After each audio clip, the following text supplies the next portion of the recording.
The consciousness. The active principle in our body is consciousness. Consciousness is the symptom of the soul, and it proves the existence of the antimatter. The modern science until now did not answer us on a question what is consciousness. But there is a secret knowledge hidden in the scriptures of ancient civilizations, which explains many facts about the consciousness and superconsciousness.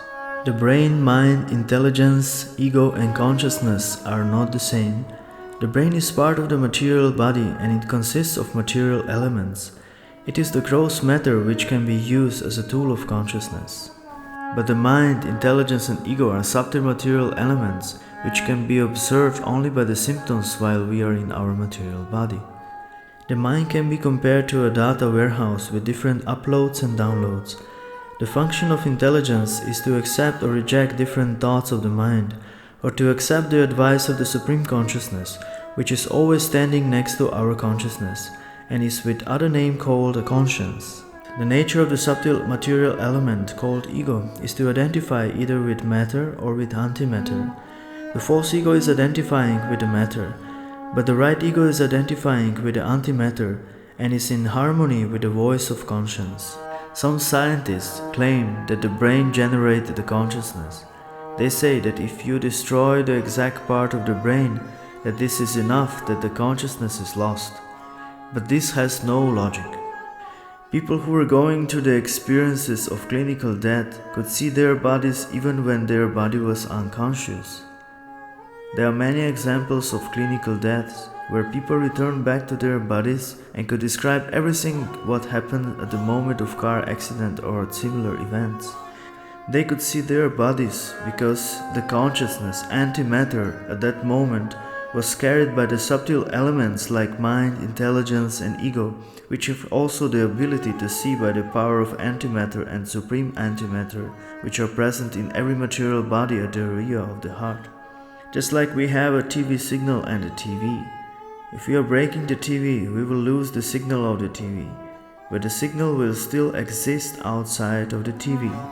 In the same way, if we have a consciousness and the brain, we can destroy the brain, but the consciousness will still exist without the brain. The real fact is that the brain received the consciousness, and not that the brain generated the consciousness. When science and humanity will come to real understanding of consciousness, then all other achievements will appear insignificant. Researchers today are thinking that by making chips smaller and smaller, we'll eventually come to the level of mind. But in order to come to the level of the mind, we have to go to another more subtle level of matter. Chips can be better in memory and giving quicker results of different mathematical operations than the mind, but they cannot even reach the level of the mind of a small child.